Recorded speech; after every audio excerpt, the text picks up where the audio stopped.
Hi! Welcome to love talkies. Preminchukundam Raa episode number 80. ఆద్య మాటలకు కోపం రావడంతో ఇందాకే చెప్పాను మాట తోలొద్దని అన్నాను. ఇంకేం మాట్లాడాలైతే? ఒకడేమో నా అవసరాలకు నా దగ్గరకు వస్తాడు, నిన్ను ఊహించుకొని నా దగ్గర ఉన్నానంటాడు. పోనీలే వాడెలా ఉన్నా నేను వాణ్ణి ప్రేమించాను కదా, మా ఇద్దరికంటూ ఒక పిల్ల పుట్టింది కదా అనుకునేలోపే అసలు ఆ బిడ్డకు నాకు సంబంధమే లేదంటున్నావు. తల్లికి నేనక్కర్లేదు, తోడబుట్టిన వాళ్లకు నేనక్కర్లేదు, నేను ప్రేమించిన వాడికి నేనక్కర్లేదు. ఇంకెందుకు నాకు ఈ బతుకు? ఆ బ్రెయిన్ డెడ్ అయిన రోజే నా అవయవాలు ఏదో ఒక హాస్పిటల్కి రాసేయచ్చు కదా అని ఏడుస్తూ కూలబడిపోయింది ఆద్య. తన బాధ చూసి ఒక క్షణం ప్రాణం విలవిలలాడింది. దాంతో, ఆద్య, నువ్వు అక్కర్లేకపోతే నీ ప్రాణం కోసం నేనంత పాకులాడనాద్య. నేను చూసుకోవడానికి అక్కడ నా భర్త, నా ఫ్యామిలీ, నా పిల్లలు అందరున్నారు. కానీ వాళ్ళందరినీ వదిలి నేను నీకోసం వచ్చాను. తెలుస్తుందా నీకది? ఇవేమీ ఆలోచించకుండా ఇంకా ఇంకా పిచ్చి పిచ్చి ఆలోచనలు చేస్తూ టైం వేస్ట్ చేసుకుంటా ఉంటానంటే నేను మాత్రం ఏం చేయలేనాద్యా అని చెప్పాను. ఆ మాటతో కళ్ళు తుడుచుకుంటూ, నాకు కొంచెం టైం కావాలక్క అని సీరియస్గా చెప్పింది ఆద్య. సరే, నువ్వు ఈ రూమ్లోనే నీకు కావలసినన్ని రోజులుండు. నేను ఇక్కడ స్టాఫ్తో మాట్లాడి వెళ్తాను. కానీ ఇంకొకసారి మాత్రం నాకు నా ఫ్యామిలీకి చెడు చేసే ఏ పనైనా నీ నుండి జరిగితే నువ్వు నా చెల్లివని కూడా మర్చిపోతాను అని క్లియర్గా చెప్పి బయటికి వెళ్ళి రూమ్ డోర్ వేసి స్టాఫ్తో మాట్లాడి ఇన్స్ట్రక్షన్స్ ఇచ్చి సెక్యూరిటీని కూడా తన రూమ్ బయట పెట్టి నేను బయటికి వచ్చాను.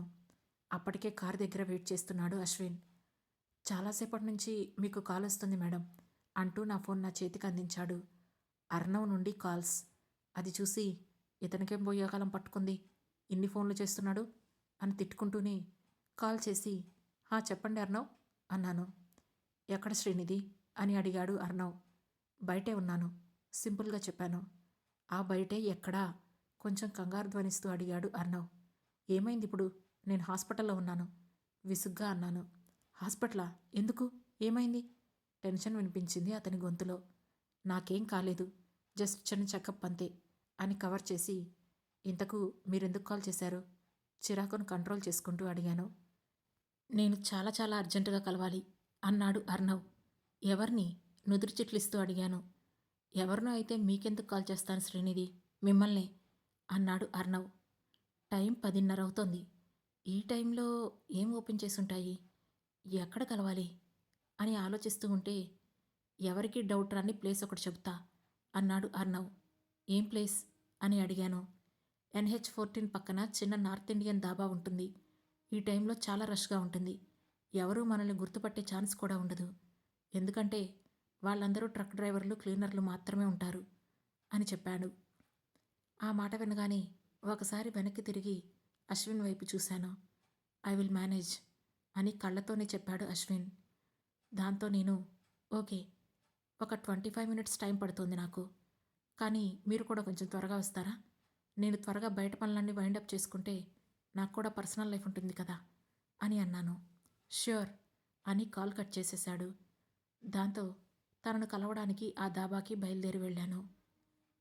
వెళ్ళిన తర్వాత ఒక మూల ఖాళీగా ఉన్న నులక మంచం కనిపించడంతో వెళ్ళి దానిపై కూర్చొని చుట్టూ ఉన్న చల్లి పొగకు చేతులు రుద్దుకుంటుంటే వెనక నుండి నా భుజాల చుట్టూ పడిన షాల్కి గబుక్కున వెనక్కి తిరిగాను.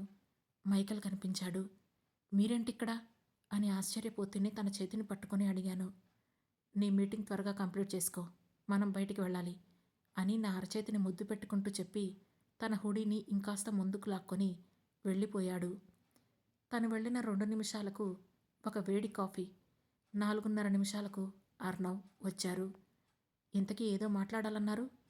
తాగుతున్న కాఫీ కప్పును పక్కన పెట్టి అడిగాను. అవును, కానీ అంతకన్నా ముందు ఒక విషయం చెప్పండి. ఆ రోజు మా ఫాదర్ టోకెన్స్ రిలీజ్ చేశారని మీకెవరు చెప్పారు? లేదా జస్ట్ అది ర్యాండమ్ గెస్నా అని అడిగాడు అర్ణవ్. అర్ణవ్, ఇప్పుడు మనం ఉన్న పొజిషన్లో గెస్సులు కొడుతూ ఆటలాడుకోవడానికి నా దగ్గర టైం లేదు. సాలిడ్ ఎవిడెన్సెస్ ఉన్నాయి నా దగ్గర. నేను చెప్పాను అంతే అని చెప్పాను. మా ఫాదర్కి అసలు ఈ ఇష్యూకి ఏంటి సంబంధమో నాకు అర్థం కావడం లేదు Srinidhi. I really don't know. మా ఆఫీసులకు సంబంధించిన అడ్మినిస్ట్రేటివ్ ఫైల్స్ నేనే చెక్ చేస్తాను. అన్నింటినీ నేనే హ్యాండిల్ చేస్తాను. పే చెక్స్ నుండి ప్రతిదీ నా కంట్రోల్లో ఉంటుంది. అలాంటిది నాకు తెలియకుండా ఇలా ఎలా అని ఆలోచిస్తూనే అన్నాడు. ఇంకేం చెప్పాలో అర్థం కాక.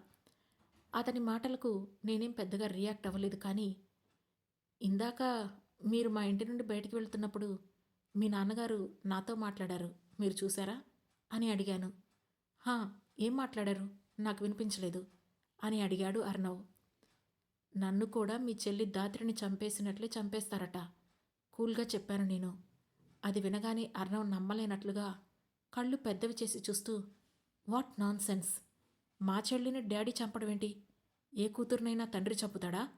అసహనంగా అంటూ అసలు ఆ మాట వినడమే ఇష్టం లేనట్లు ముఖం చిట్లించాడు. అందరి గురించి నాకు తెలియదు కానీ మీ నాన్న మాత్రం చంపుతాడు.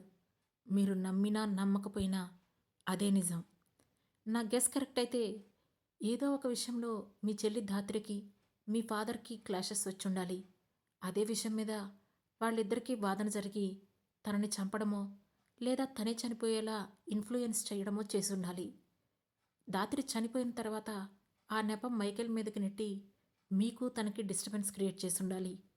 ఈ గేమ్లో పావులుగా మా రాజేష్ బావ, మా చెల్లి ఆద్య, మీరు, అమైరా, అమన్ అందరినీ వాడుకొని మ్యానిపులేట్ చేసుంటాడు అని అన్నాను. నోనో, మీ చెల్లిని, బావని, అమ్మని, అమైరాని వాడుకుంది నేనే అని హానెస్ట్గా చెప్పాడు అర్ణవ్. హలో బాస్, ఆగు. అసలు నువ్వేం చేశావు? ఫస్ట్ అది నాకు చెప్పు. మీ చెల్లి ధాత్రి మైకేల్ని లవ్ చేసింది. ఆర్ఎల్స్ వాళ్ళిద్దరూ లవ్ చేసుకొని మీ చెల్లిని మా మైకల్ డంప్ చేశాడని తెలిసినప్పుడు నువ్వేం చేశావు? క్లియర్గా చెప్పు అని అడిగాను. నీకు తెలుసు కదా శ్రీనిధి, కొంచెం ఇబ్బందిగా అన్నాడు అర్ణవ్. తెలియదు నాకు అని సింపుల్గా అనేశాను. దాంతో నేల చూపులు చూస్తూ, మైకేల్ రెడీ చేసిన ప్రోడక్ట్ బయటికి రాకుండా చేయడానికి ఏమేం అడ్డంకులు క్రియేట్ చేయాలో వాటన్నింటినీ నేనే చేశాను అని చెప్పాడు అర్ణవ్. ఓ సరే, కానీ అలా ఎందుకు చేశావు? అసలు ఆ ప్రోడక్ట్ బయటకు వస్తుందని నీకు ముందుగానే ఇన్ఫర్మేషన్ ఎలా వచ్చేది? ఎవరు చెప్పేవారు అని అడిగాను. ఎగ్జాక్ట్గా గుర్తులేదు, బట్ ఎవరో ఒకరు చెప్తారు కదా అన్నాడు అర్ణవ్. ఎవరో ఒకరు ఎలా చెప్తారు? ఈ విషయం తనతో కలిసి ఒకటే ఇంట్లో ఉంటున్న నాకే తెలీదు అంటే నీకు తెలిసే ఛాన్సే లేదు. బాగా అతి తెలివైన వాళ్ళు మైకేల్ను మాత్రమే వాళ్ళ టార్గెట్గా పెట్టుకున్న వాళ్ళకి మాత్రమే తెలిసే విషయం అది. సో ఆలోచించి చెప్పండి అని అన్నాను. Wait, give me some time అని కాసేపు ఆలోచించి, మా డాడ్ చెప్పారు అని అన్నాడు. అప్పటికే అతని కళ్ళు ఏదో అర్థమైనట్లు ఆవేశాన్ని కంట్రోల్ చేసుకుంటున్నట్లు కనిపిస్తుంటే బిగించిన అతని చెయ్యి అతని ఆవేశాన్ని చూపిస్తోంది. అది గమనించి, "మ్మ్, అసలు ఈ విషయం మీ డాడీకి ఎలా తెలిసుంటుంది అని అడిగాను. తెలీదు అన్నాడు అర్ణవ్. అది కదా నువ్వు ఆలోచించాల్సింది అని ప్రశ్నించాను. ఓకే, బట్ ఇప్పుడేం చేయాలి అని అడిగాడు అర్ణవ్. మీరేం చేయక్కర్లేదు. మీ ఫ్యామిలీ మ్యాటర్ని మీరు సాల్వ్ చేసుకోండి. నా పని నేను చేసుకుంటాను అని కూల్గా చెప్పాను. ఐ కెన్ హెల్ప్ యూ అన్నాడు అర్ణవ్. నో, సి, ఇప్పుడు నేను ఎవరిని నమ్మే పొజిషన్లో లేను. ఆ మాట మీకు కూడా తెలుసు. So just leave it. నాకేదైనా ఇన్ఫర్మేషన్ దొరికితే నేను వెంటనే మీకు పంపిస్తాను. అండ్ ఇంకొక విషయం ఏంటంటే, మీకు వీటన్నిటి గురించి తెలుస్తుందని ఆల్రెడీ మీ ఫాదర్కి ఇన్ఫర్మేషన్ వెళ్ళే ఉంటుంది. సో మీరు కూడా జాగ్రత్తగా ఉండండి అని చెప్పి అక్కడి నుండి లేచి బయటికి నడుచుకుంటూ వస్తుంటే దగ్గరలోనే కనిపించింది మైకేల్ కార్. వెంటనే డోర్ తీసి లోపల కూర్చునేసరికి వెనకే మైకేల్, జోసెఫ్ ఇద్దరూ కూర్చొని కనిపించారు. ఏదో పని చేసుకుంటున్నారు ల్యాప్టాప్లో. సారీ, టైం వేస్ట్ చేశానా? ఇద్దరి వైపు చూస్తూ అడిగాను. లేదు, అయినా నువ్వేంటి శ్రీనిధి ఆ అర్ణవగాడిని నమ్మి ఒంటరిగా వచ్చావు? వాడిని నమ్మకు. ఆల్రెడీ ఒకసారి మన మీద పగ ఉన్నవాళ్ళు మనకెప్పటికైనా శత్రువులే అని అన్నాడు జోసెఫ్. ఆ మాటలకు ఏం సమాధానం చెప్పకుండా కిందకు వంగి నా అరికాళ్లకు ఇంచు మీద పెట్టిన గన్ తీసి బయటికి చూపిస్తూ, తనని నమ్మి కాదు, నన్ను నమ్మి వెళ్ళాను, నో ఇష్యూస్ అన్నాను. అది చూసి జోసెఫ్ ఆశ్చర్యపోతూ, ఎలా ఉండేదానివి ఎలా అయిపోయావు వదినమ్మా, లేడీ జేమ్స్ బాండ్ లాగా అన్నాడు సాగదీస్తూ. చిన్నగా నవ్వి కార్ స్టార్ట్ చేస్తున్న మైకేల్ వైపు చూస్తూ, ఎక్కడికైనా వెళ్తున్నామా అని అడిగాను. ఒక చిన్న రివర్స్ స్ట్రాటజీ ప్లాన్ చేశాడు అన్నయ్య అని జోసెఫ్ నుండి సమాధానం వచ్చింది. ఏంటో కళ్ళెగరేస్తూ అడిగాను. సింపుల్ శ్రీనిధి, ఆల్రెడీ మన దగ్గర క్యాన్సర్కి ట్రీట్మెంట్ ఉన్నా మనమే దాన్ని బయటికి రానివ్వడం లేదని, అది మన స్టాఫ్లోనే కొందరికి తెలిసి వాళ్ళు మాట్లాడుకుంటుంటే ఆడియో రిలీజ్ అయినట్లు బయటికి రిలీజ్ చేశామనుకో, అసలు ఇలాంటి ఒక ప్రోడక్ట్ ఉందని పబ్లిక్లో తెలుస్తుంది. ఇక అందరూ దాని గురించి గూగుల్ చేయడం స్టార్ట్ చేస్తారు. ఆ ఇన్ఫర్మేషన్ అంతా మనం అనుకున్నట్లే తెలియాలి కాబట్టి మనమే కొన్ని మెయిన్ స్ట్రీమ్ వెబ్సైట్స్ ద్వారా దాన్ని బయట పెట్టబోతున్నాం. అది చదివి దాన్ని చదివిన వాళ్ళు పాజిటివ్గా తీసుకొని చాప కింద నీరులాగా ఒక ఫోర్స్ క్రియేట్ చేస్తారు గవర్నమెంట్ మీద. అసలే ఎలక్షన్స్ దగ్గరలో ఉన్నాయిగా, కాబట్టి అందరూ దీని గురించి మాట్లాడుకుంటే ఖచ్చితంగా ప్రతి పార్టీ వాళ్ళు దీన్ని మేనిఫెస్టోలో పెడతారు. సో ఎలక్షన్ కూడా అప్లై అవ్వడం స్టార్ట్ అయ్యే కొన్ని గంటల ముందే మనం గవర్నమెంట్ దగ్గర నుండి అప్రూవల్ సైన్ తీసేసుకోవాలి అని వివరించి చెప్పాడు జోసఫ్. ఇదంతా ఓకే, కానీ ఇది జరిగే టైంలో నువ్వు ఆల్రెడీ వార్నింగ్ ఇచ్చిన ఆ ఫార్మా కంపెనీల నుండి నెగిటివ్ మార్కెటింగ్ కూడా వచ్చే అవకాశం ఉంది. దాన్ని కూడా మనమే ట్యాకిల్ చేయాలి. అసలు వాళ్ళకి ఆ టైం ఇవ్వకూడదు అని అన్నాడు మైకేల్. అలా ఎలా? అంతమంది ఉంటే అని అర్థం కానట్లుగా అడిగాను. అందుకేగా నిన్ను పిలిచింది. ఇంటెలిజెంట్ లేడీ వదిన నువ్వు, నవ్వుతూ అన్నాడు జోసఫ్. ఇక చాలు, ఇలా మోసే మొన్న నన్ను అక్కర్తిని నిలబెట్టిపోయారు. ఈ పొగడ్తలకి మానేసి ఏం చేయాలో చెప్పండి అని అనుమానంగా చూస్తూ అడిగాను. ముందు నువ్వు ఒక స్టెప్ వేస్తే మిగతా అవే పడతాయి, విసుగు ముఖంతో అన్నాడు పతిదేవుడు. వీటికేం తక్కువ లేదు అని గొనుక్కొని, పక్కనే సర్వాంతర్యామిని పెట్టుకొని మనకెందుకు జోసఫ్ ఆవేశం, ఆయనున్నాడుగా, అన్నీ ఆయనే చూసుకుంటాడు అని కళ్ళార్పి షాల్ నిండుగా కప్పుకొని సీటు వెనక్కి వాల్చి కాళ్ళు ముందున్న కారు డెస్క్ మీద పెట్టాను. అది చూసిన జోసఫ్ నోటి మీద వేలు వేసుకొని, ఇదే పని నేను చేస్తే నిజంగా నా కాళ్ళు విరక్కొట్టి చేతులు పెట్టేవాడి కదా అన్నయ్య అని అడిగాడు. పెళ్ళాంగా అది నా హోదా, నీకు అర్థం కాదులే, వదిలేయి అని స్టైల్గా చెప్తుంటే కనిపించి కనిపించని నవ్వొకటి పతిగారి పెదవుల మీద కనిపించింది. మీ రాజ్యం, కానివ్వండి అని ల్యాప్టాప్ తీసుకొని ఏదో చూస్తూ, నేహ ఎప్పుడొస్తుంది శ్రీనిధి అని అడిగాడు జోసఫ్. తీసుకురమ్మని చెప్పాలి అమ్మకి అన్నాను. పెద్దావిడ అటు ఇటు ఏం తిరుగుతారు, నేను వెళ్ళి తీసుకొస్తాలే అన్నాడు జోసఫ్. హా, అలాగే, నువ్వు సుకృతి కూడా కలిసి అలా ట్రిప్ వేయొచ్చుగా, బెంగళూరు, నంది హిల్స్, మైసూర్ అన్నీ చూసి వచ్చేటప్పుడు నేహాని కూడా తీసుకొని రండి. You feel better if you spend some time కదా అన్నాను. నాట్ నౌ శ్రీనిధి, నేహాని అక్కడే ఉండనివ్వు సడన్గా అన్నాడు మైకేల్. జే అడుగుతాడు కదా, ఏం చెప్పాలి అని అడిగాను. నేను చూసుకుంటాను అన్నాడు మైకేల్. ఇక ఆ మాట నా మూతికి ఫెవికాల్ లాగా పనిచేసింది. ఓకే అని తల గుండ్రంగా ఊపేసి ఫోన్ తీసి రీల్స్ చూసుకుంటున్నాను. కాసేపటికి ల్యాబ్కి కాస్త వెనక స్ట్రీట్ నుండి కార్ తిప్పి ఒక ఇంటి దగ్గర ఆపి కిందకి దిగుతూ, పదండి అన్నాడు మైకేల్. జడముడి పెట్టుకొని తన వెనకే బయలుదేరాను నేను కూడా. రికార్డ్ చేయడానికి అంతా రెడీ చేసావా అశ్విన్ అని అడిగాడు జోసఫ్. హా సార్, అంతా రెడీగా ఉంది అన్నాడు అశ్విన్.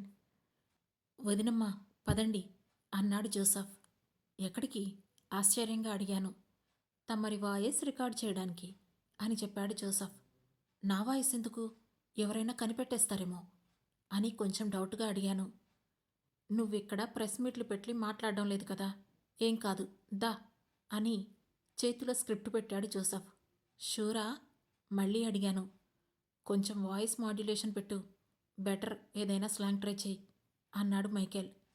నేనేమైనా డబ్బింగ్ ఆర్టిస్టా, స్లాంగ్ అంటే నాకెలా వస్తాయి అని అన్నాను. ట్రై చేయి, మనమేగా, ఎన్ని టెక్స్ అయినా పర్లేదు అన్నాడు మైకేల్. మరి వేరొక సైడ్ ఎవరు, మీరా అని అడిగాను. మా అన్నయ్య గొంతు జనాలు టీవీలో, ప్రెస్ రిలీజ్లో, ఇంటర్వ్యూలో కొన్ని వందల సార్లు వినేసుంటారు. ఆ గొంతులో బేస్కి డౌట్ లేకుండా గుర్తుపట్టేస్తాడు అని చెప్పాడు జోసఫ్. మరి నువ్వా అన్నాను. అబ్బా కాదు, మన అశ్విన్ ఉన్నాడు కదా, తనైతే సేఫ్ అని చెప్పాడు జోసఫ్. అయితే ఓకే అని స్క్రిప్ట్ పేపర్ చూసి, ఎవరు రాశారు ఈ స్క్రిప్ట్, సినిమాల్లోకి వెళ్ళొచ్చు, ఎంత పకడ్బందీగా రాశారు అన్నాను. తెలుసుగా వదినమ్మా, పెద్దగా బుర్రవాడే పనులేవి నేను చెయ్యను కానీ ఇలాంటివి మాత్రం నేనే చేస్తా అన్నాడు జోసఫ్ నవ్వుతూ. ఓకే, డబ్బింగ్ స్టార్ట్ చేద్దామా అన్నాను అశ్విన్ వైపు చూసి. ఓకే మేడం అని అశ్విన్ అనడంతో ఇద్దరం మా స్క్రిప్ట్ ప్రకారం డైలాగ్స్ చెప్పడం మొదలుపెట్టాం. హలో అన్నాడు అశ్విన్. హా చెప్పు అన్నాను. ఏం చేస్తున్నావు అడిగాడు అశ్విన్. ఏం లేదు, ఆఫీసులో ఒకటే వర్క్ ప్రెషర్, అలసిపోతున్నట్లుగా చెప్పాను. ఏం పని మీకు? ఇందులో ఎలక్షన్స్ టైం, అందరూ ఖాళీగా ఉంటారు కదా అని అడిగాడు అశ్విన్. అందరూ ఖాళీయే, మా కంపెనీ తప్ప. ఎవరికీ చెప్పకు కానీ మా కంపెనీ వాళ్ళు వియత్నాంలో ఒక ఫార్మా కంపెనీ వాళ్లతో డీల్ కుదుర్చుకొని క్యాన్సర్ని ట్రీట్ చేసే ఒక తక్కువ కాస్ట్ మెడిసిన్ తయారు చేశారట అని గుసగుసగా చెప్పాను నేను. ఏంటి, నిజమా? మరి అది బయటికొస్తే ప్రజలకు చాలా మంచి జరుగుతుంది కదా, బోలెడు లాభాలు మీకు కూడా, ఇంకేం బోనస్ కొట్టే ఉంటావు అని ఎగ్జైట్ అవుతూ అన్నాడు అశ్విన్. నా బొంద, అన్నీ ఉన్నా అల్లుడి నోట్లో శని అన్నట్లు ఈ గవర్నమెంట్ వాళ్ళు ఏదో చేశారట. సరిగ్గా తెలియదు కానీ బయటికి రాకుండా ఆ మెడిసిన్ను అన్ని విధాలుగా అడ్డుకోవడానికి వాళ్ళు ట్రై చేస్తున్నారట అని విసుగు ధ్వనించేలా చెప్పాను. ఏంటి, నిజమా? ఆశ్చర్యంగా అడిగాడు అశ్విన్. అలా అని అంటున్నారు, డౌట్గా చెప్పాను. అయ్యో అని అశ్విన్ అంటూ ఉండగానే సరే సరే, మా మేనేజర్ వచ్చేశాడు, నేను మళ్ళీ మాట్లాడతాను అని చెప్పాను. సరే అంటూ కాల్ కట్ చేశాడు అశ్విన్. చెప్పిన స్క్రిప్ట్ అంతా అయిపోవడంతో స్లాంగ్ మార్చకపోయినా గొంతు మార్చానుగా, బాగానే ఉందా అని అడిగాను మైకేల్ వైపు చూస్తూ. నాయిస్ యాడ్ చేసి రిలీజ్ చేసేయండి అని చెప్పేశాడు మైకేల్. ఓకే మాస్టర్ అని ల్యాప్టాప్కి పెన్ డ్రైవ్ కనెక్ట్ చేసి ఏవో కుస్తీలు పడి అయిపోయిందంటూ ప్లే చేశాడు అశ్విన్. అది విన్న తర్వాత అది నా గొంతని నేనే గుర్తుపట్టలేదు కాబట్టి సమస్య లేదు అనుకున్నాను. నిజమైన కాల్ రికార్డింగ్ లాగా మధ్య మధ్యలో ఏవేవో గోలలు, అరుపులు, మధ్యలో నాయిస్ వినిపిస్తూ రియాలిటీకి దగ్గరగా కూడా అనిపించింది. దాంతో వెంటనే ఎవరికీ డౌట్ రాకుండా దాన్ని మీడియాలోకి రిలీజ్ చేసేశారు. అనుకున్నట్లుగానే ఆ క్రియేటెడ్ లీక్డ్ కాల్ సంచలనాన్ని సృష్టించింది. ఒక పక్క సోషల్ మీడియాలో మోత మోగిపోతుంటే మరో ప్రక్కన ప్రింట్ అండ్ ఎలక్ట్రానిక్ మీడియా అంతా గోలగోల చేసేస్తోంది. తెల్లవారింది మొదలు ఇంటర్వ్యూ కావాలంటూ ప్రెస్ నుండి వరదలా ఫోన్లు, మెసేజ్లు మా కంపెనీకి మాకు వస్తూనే ఉన్నాయి. టీవీల్లో నాన్ స్టాప్గా డిబేట్లు పెడుతూనే ఉన్నారు. జనాల్లో నరాల్లోకి ఈ వార్త ఎక్కేసింది. దానికి కారణం ఖచ్చితంగా పబ్లిక్. ఎందుకంటే వాళ్ళ ఇళ్లలో ఉన్న ఫ్రెండ్స్, చుట్టాలు అయిన వాళ్ళల్లో ఎవరో ఒకరు క్యాన్సర్ బారిన పడి మరణించే ఉంటారు కదా. దానికి మందు వస్తుందంటే అందరికీ ఉత్సాహంగానే ఉంటుంది. కానీ దాన్ని అడ్డుకోవడానికి ఎవరో ట్రై చేస్తున్నారంటే అందరిలో ఆందోళన తప్పకుండా వస్తుంది. ఇదంతా మైకేల్ ముందే ఊహించాడు. అతని ఊహ ప్రకారమే పబ్లిక్లో కూడా స్పందన ఉంది. కానీ 3 రోజులు గడిచినా గవర్నమెంట్ నుండి మాత్రం ఏ స్పందన రావడం లేదు. అర్నబ్ వాళ్ళ నాన్న చాలా గట్టిగా ట్రై చేస్తున్నట్లున్నాడని అర్థమవుతుంది. ఇదే టైంలో సిచ్యువేషన్ని తలకిందులు చేసే సమస్య ఒకటి వచ్చి పడింది. ఆ తర్వాత ఏం జరుగుతుంది తెలుసుకోవాలంటే వెంటనే మా లవ్ టాకీస్ ఛానల్ను సబ్స్క్రైబ్ చేసుకొని ప్రేమించుకుందాంరా సిరీస్లోని నెక్స్ట్ ఎపిసోడ్ను వినండి. మా ఈ కథ మీకు నచ్చినట్లయితే లైక్ చేసి, షేర్ చేసి, కమెంట్ చేసి, హై పాయింట్స్ కూడా ఇచ్చి మమ్మల్ని సపోర్ట్ చేయండి. Thank you.